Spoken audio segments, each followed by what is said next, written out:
J'ai retrouvé Castagnette bien mangée là-bas. C'est notre deuxième poule, donc Omelette, elle a fini par mourir, la dépressive elle a fini par mourir. Castagnette elle s'est fait becter, ça fait deux décès là, c'est pas cool. Et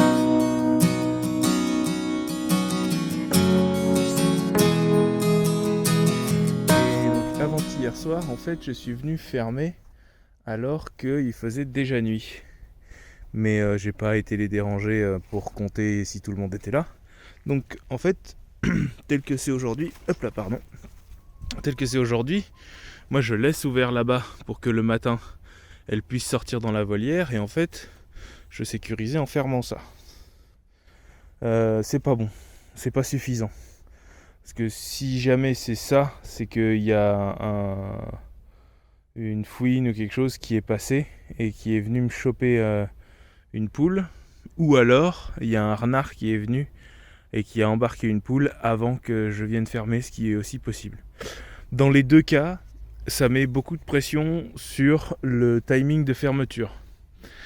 Donc, bon, je sais pas si vous avez vu la vidéo d'Alexis sur tolérance zéro autonomie, mais si on travaille toute la journée sur le terrain, qu'on fait que ça, évidemment, à la tombée, enfin qu'on a en gros que des corvées à faire d'autonomistes et des projets en cours, à la tombée de la nuit on la voit et on peut venir fermer et c'est pas très grave.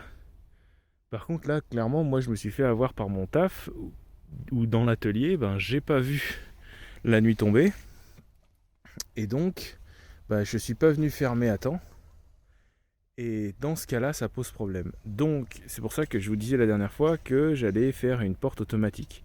Alors je vous avais parlé d'Arduino. Finalement, alors pourquoi je voulais la faire en Arduino déjà? Parce que c'était vraiment trop cher. Enfin les trucs Chicken Guard à 150 balles, clairement non quoi. Sachant que je peux faire la même chose avec un Arduino moi-même, non, beaucoup trop cher.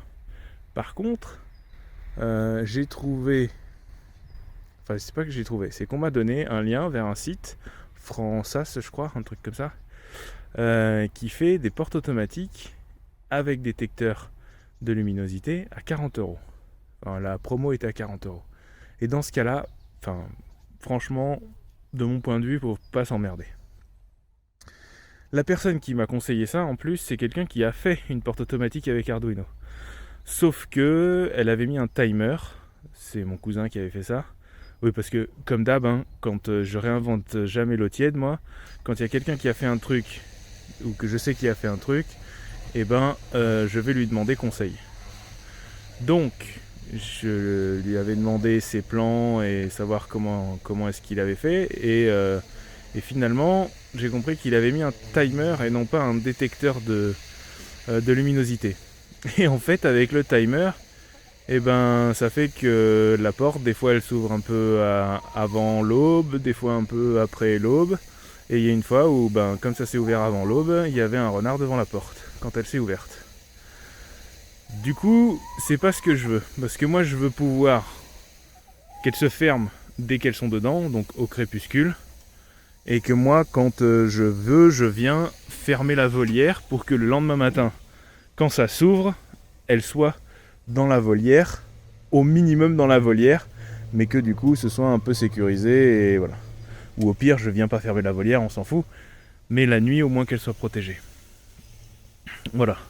Bon, c'est clairement quand on a le temps et qu'on fait que ça, oui.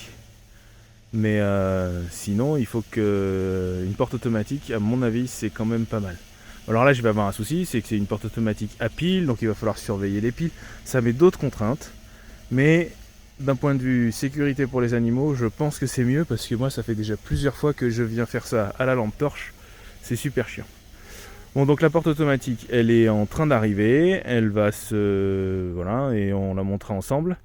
Et peut-être, comme j'ai déjà un Arduino, et que a priori j'ai tout ce qu'il faut pour mettre le timer et tout, peut-être que je la ferai en automatique Arduino sur celle-là, pour vous montrer, sur ce poulailler-là, pour vous montrer juste comment on fait. Enfin, en gros, essayez de faire de la pédagogie à partir de ce que mon cousin a fait. Voilà, vous savez tout, hein, tout en transparence. Qu'est-ce que t'en dis, toi? Ah, cote-cote. Bon voilà, après plusieurs semaines d'attente, j'ai enfin reçu la porte automatique.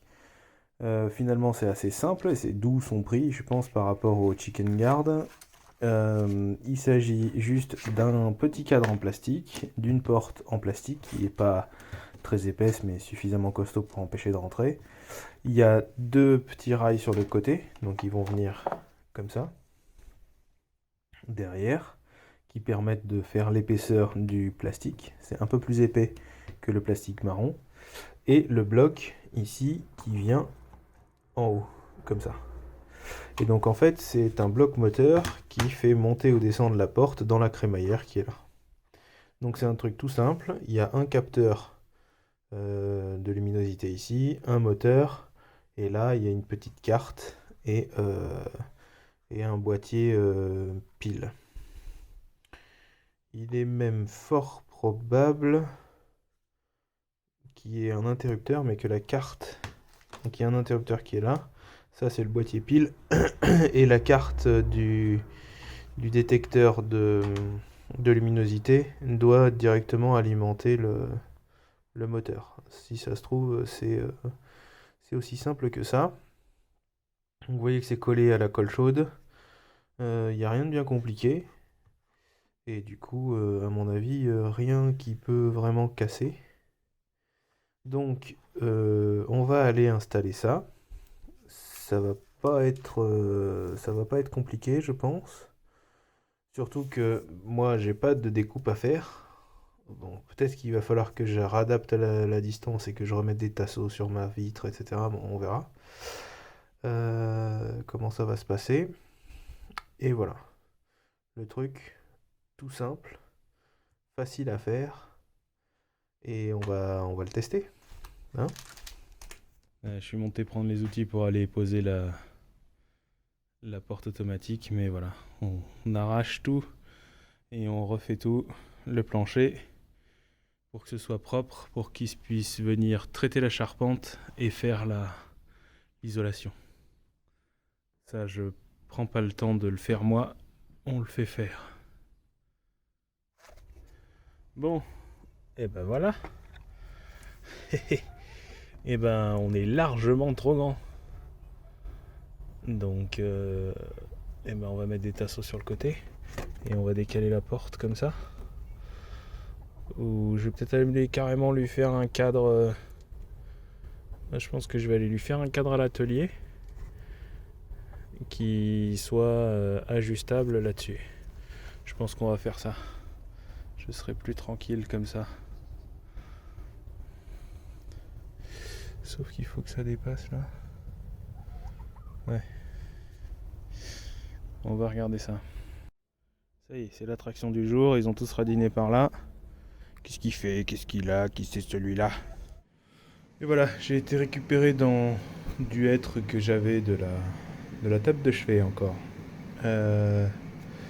Et j'ai été récupérer des petites chutes là.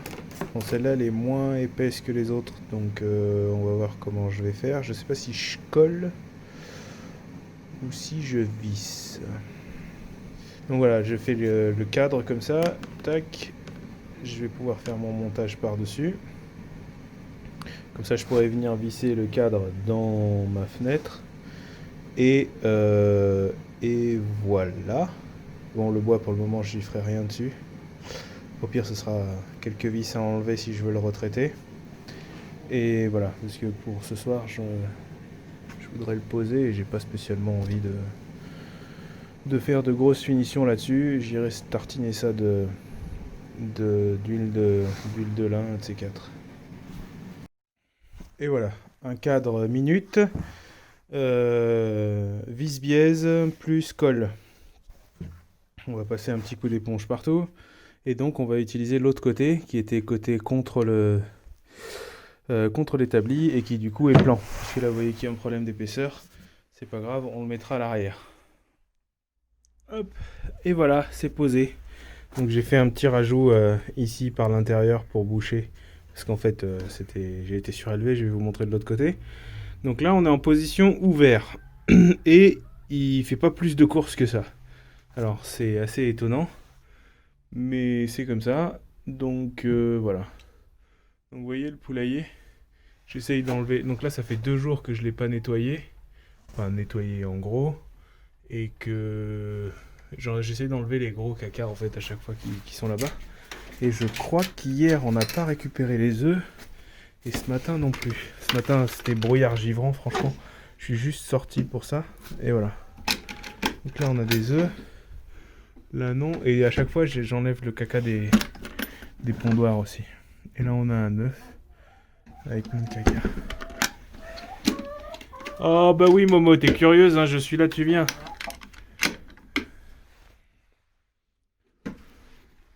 La mascotte, Morissette. Ah Morissette c'est la chef. Ah bah oui Morissette c'est la chef. Donc mes outils pour nettoyer le poulailler. J'ai piqué un râteau jouet à mes enfants là. Une vieille pince de barbecue pour ramasser les cacas et une pelle. Et donc soit je passe à travers le pondoir là-bas pour aller récupérer les crottes qui sont sous les perchoirs, soit je mets un peu la paille de côté, la paille qui est un peu saine de côté, et je vais les gratter comme ça, et dès qu'ils sont apportés, je les récupère avec la pince. Voilà, pareil, les pondoirs, je les nettoie à la pince. Comme ça, j'essaye d'économiser un peu la paille. Bon, il faudrait peut-être que je leur rajoute des pondoirs ou que j'arrive à leur faire comprendre qu'elles peuvent avoir accès à ceux de là-haut. Je sais pas exactement comment faire, peut-être une espèce d'échelle ou j'en sais rien, mais si je mets une échelle, ça va m'embêter pour nettoyer. Donc bon, pour le moment, c'est bien comme ça. Quand elles seront plus nombreuses, on verra si on fait autrement. Fermeture tout à fait difficile à comprendre. Hein. J'ai fait une serrure hyper compliquée pour un poulailler. Et donc, une fois que j'ai récupéré les crottes, alors pendant tout l'automne, je les ai mises dans les buts. Vous voyez, il y a des petits tas de paille, voilà, c'est là où je les ai mis directement dans les buts pour que ça se lessive un peu. Mais là maintenant j'arrête puisque il faut quand même quelques mois pour que ça décante et je le mets avec nos toilettes à nous. Donc là on a agrandi un peu le système pour que j'ai 5 bacs en gros pour avoir tous les 6 mois. C'est-à-dire que les premiers depuis qu'on a lancé là-bas, il était dans ce bac-ci, là je viens de le transférer pour qu'il finisse de composter. Et très franchement, il a 1 an celui-là et ça commence à devenir à avoir une tête de terre et non plus d'excréments. Voilà. Et donc évidemment celui-ci il faut que je le passe là et ainsi de suite. Et quand j'aurai le dernier de près, il faudra que je le passe là et je mettrai toujours les nouveaux là-bas dans celui qui est tout à gauche. Voilà, donc ça normalement c'est terminé. C'est pareil, j'ai refait le devant en mettant des planches du grenier là-haut que je suis en train d'arracher parce que ça dégueulait de partout, c'était franchement pas terrible. Donc là maintenant au moins il y a une butée d'arrêt. Mais si on monte trop à la verticale là devant, ça fait chier pour retourner après, pour aller chercher avec la pelle et passer dans le bac suivant.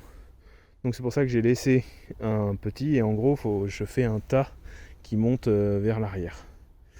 J'ai bouché les trous parce qu'il y avait vraiment des trous dans celle-là, ça dégueulait de l'autre côté. Donc là on arrive à un truc fait avec de la récup, mais en gros pas trop mal optimisé. Et donc tous les 6 mois je m'arrête et je transfère. Sachant qu'à terme ce serait bien que je fasse des espèces de petites plaques ou un truc où je peux venir marquer les dates pour savoir. Parce que bon, là pour le moment je sais que celui-là il date de l'hiver 2020-2021.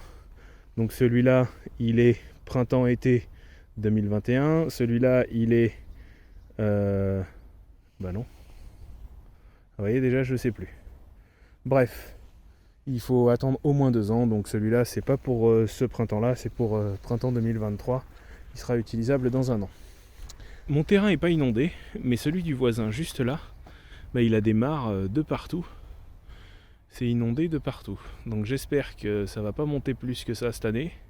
Sinon, ben, je risque de me retrouver avec de l'eau partout et surtout les poulettes qui vont être les pattes dans l'eau. Je suis attendu, dis donc.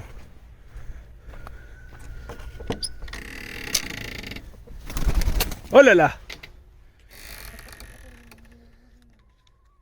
Vite, j'ai peur. On sait jamais s'il va me bouffer. Groard. Allez. Alors, nous voilà ici. Et donc le capteur, il est là. Donc quand je fais ça, ça se ferme.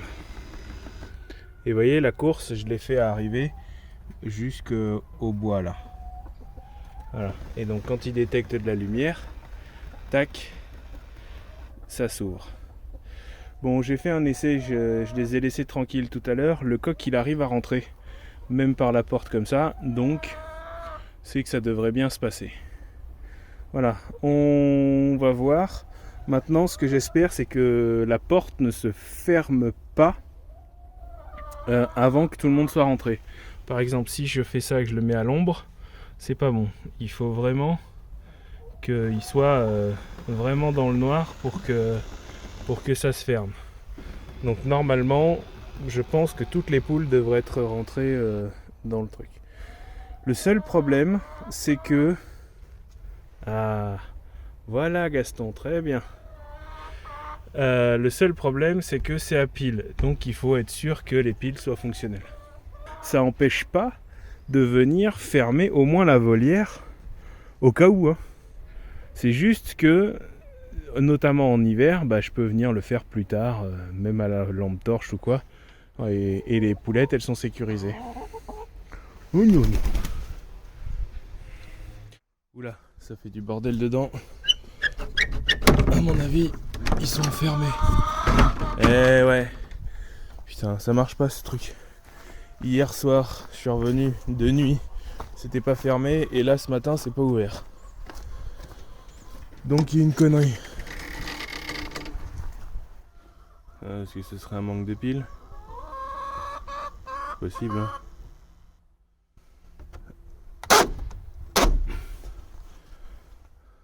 Allez. Zou, c'est ouvert, je reviendrai tout à l'heure. Je vais changer les piles, je pense. Parce que madame m'a donné des piles d'un truc qu'on savait pas si elles étaient bonnes ou pas bonnes. À mon avis, elles étaient déjà usagées, à moitié foutues. J'ai desserré les vis là qui sont sur le côté, notamment celle du haut. Et maintenant, c'est quand même... Allô? Voilà. C'est quand même... Tu te fous de ma gueule?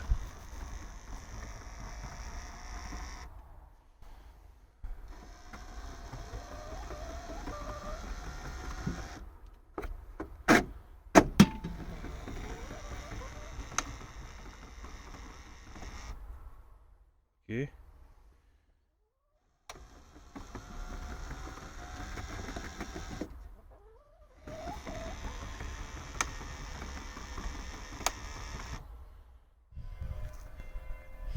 Bon allez, à la prochaine, je vous tiendrai au courant de comment ça a fonctionné, si ça l'a fait ou pas, et si ça marche vraiment ou pas.